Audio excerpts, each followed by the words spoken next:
Welcome to our look ahead at next week's key events. Investor focus likely to fall once again on the looming US fiscal cliff and the uncertainty it's causing.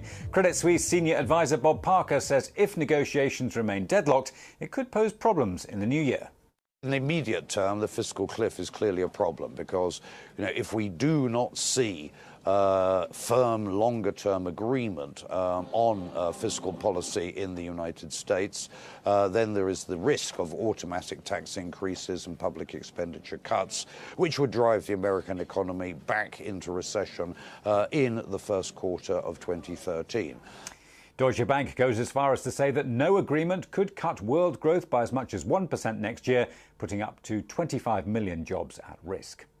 Well, plenty of data to digest too. From Germany, we get the Ifo Sentiment Index for December. This week, the German think tank halved its growth forecast for Europe's biggest economy to 0.7%. It did add, though, that after a brief contraction this quarter, domestic demand would help the German economy pick up next year. In the UK, watch out for inflation and retail sales data. The Bank of England will release its quarterly bulletin and also minutes from its meeting earlier this month. On Friday, we'll get UK final GDP figures for Q3 and the latest reading on public sector net borrowing. We also have GfK consumer confidence numbers, both from Germany and the UK. In terms of events, ECB Chief Mario Draghi kicks off the week testifying in the European Parliament at a monetary dialogue. Then on Tuesday, the Spanish Economy Minister, Luis de Guindos, is due to appear in Congress to explain the banking bailout. And on Friday, the Italian Prime Minister Mario Monti gives a year-end news conference. He's expected to call for his reforms to be continued by whoever succeeds him. And he may also signal whether or not he aims to run for office.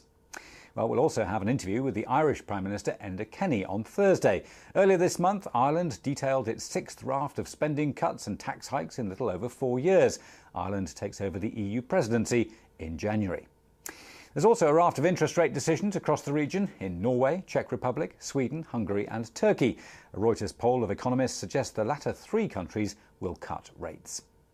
The Bank of Japan also meets on interest rates on Thursday, but the focus really will be on the Japanese parliamentary elections this Sunday. Daiwa Capital Markets' Chris Scicluna says he expects Shinzo Abe to secure a landslide victory, which may mean rising competition for corporate Europe going forward.